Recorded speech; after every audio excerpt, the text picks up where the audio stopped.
আপনি জানেন আমি স্বপ্নবাজ মানুষ। আমি কিন্তু আগেও আমি কমিটিতে ছিলাম। আমার কিন্তু টার্গেট ছিল ওই কমিটি থেকেই আমি একটা বিশ্বকাপ আয়োজন করব। মানে পৃথিবীতে আমি একটা ভয়েস রেজ করতে চাই যে কাবাডি বাংলাদেশের জাতীয় খেলা। সেই ক্ষেত্রে আমরা চেষ্টাটাও কিন্তু আগে থেকে করে যাচ্ছি। তো ফাইনালি সবকিছু মিলে এটা হচ্ছে আজকে এই জিনিস এর একটা দ্বারপ্রান্তে আমরা আসছি। ১৭ তারিখ থেকে আপনারা দেখবেন এটার পিছনে আমাদের অনেক কাজ করছে এবং আমাদের চেষ্টা সফল হয়েছে বলবো। আর আমরা বাংলাদেশ কাবাডি ফেডারেশন আমাদের জাতীয় খেলা হিসাবে এটাকে বিশ্ব দরবারে তুলে দেওয়া বা আমাদের কিছু স্ট্যান্ড এখানে ফুটে ওঠানো বা আমার টিম ভালো খেলছে সবকিছু মিলে আমরা আশাবাদী এবং চেষ্টা করছি। হ্যাঁ, আমাদের কিন্তু গত 4টি ইন্টারন্যাশনাল করেছি, ম্যাক্সিমাম দেশ কিন্তু ওরাই। তো এদের শুধু জেন্ডারটা চেঞ্জ হয়, তখন ছিল মেল টিম, এবার হচ্ছে ফিমেল টিম। তো একটা কমিউনিকেশন তাদের সাথে আছে। আইকেএফ যখন আমাকে অ্যালটমেন্ট দিয়ে দিয়েছে টিমগুলা, এরপরে কিন্তু বাকি কাজগুলো আমরা করে নিয়েছি। বাট এটা একটা চ্যালেঞ্জ ছিল, বিভিন্ন জটিলতা, ভিসা ইস্যু, এইটা ওইটা অনেক কিছু।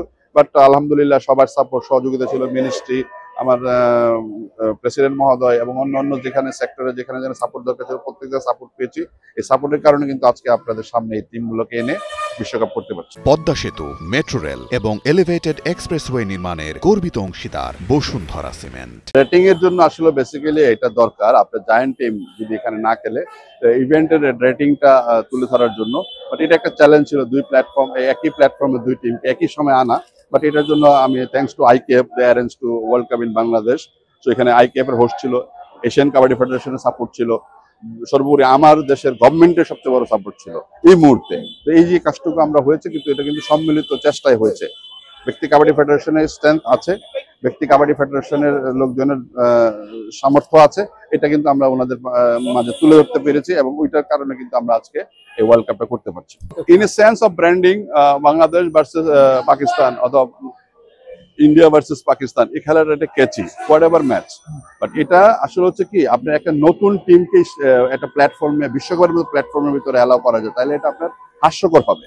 এবং আপনি এখানে যদি পাকিস্তানকে আনতে হয়, তার পাকিস্তানের একটা রেটিং লাগবে, যেটা ওনারা বলছেন, এন্ট্রি দিয়েছেন, চেষ্টা করেছে। বাট এটা আইকেএফ এর বোর্ড মিটিং এ এটা ডিসাইড হয়েছে যে না, এই মুহূর্তে একটা স্ট্যান্ডার্ড নতুন টিম করে আমি নিয়ে যাব, এটা হয় না। এটা রেটিং অফ ইভেন্টের হয়, সেই জন্য পাকিস্তানটা হয়তো ভবিষ্যতে পাকিস্তানও আসবে বাংলাদেশের প্রেক্ষাপটে কাবাডি আমাদের জাতীয় খেলা। আমি সরকার প্রধান দিয়ে আমি একটা ট্রফি আনবেল করছি। এটা আমার কাবাডির হিস্ট্রি, কাবাডির জন্য একটা আর্কাইভাল প্রপার্টি আমি মনে করছি।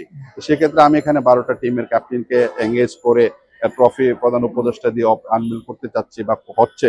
এই জিনিসটা কিন্তু আমাদের কাছে স্বপ্নের মতো ছিল এক সময়, বাট এটা ইজি না।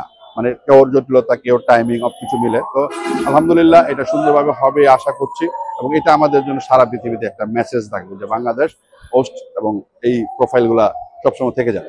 এই টুর্নামেন্টে আমি একটা ভালো খেলার চেষ্টা, আমার র্যাঙ্কিংটা এখন 5ম আছে। আমার র্যাঙ্কিং থেকে আমাকে বেরিয়ে আসতে হবে, উপরের দিকে যেতে হবে, এই আমার প্রত্যাশা। সেকেন্ড হচ্ছে বাংলাদেশের সম্ভাবনার জায়গা, আগেও বলছি এখনো বলছি, এটার বহিঃপ্রকাশ কিন্তু আমরা দেখতে পেয়েছেন আপনারা ইয়ত এশিয়ান গেমস।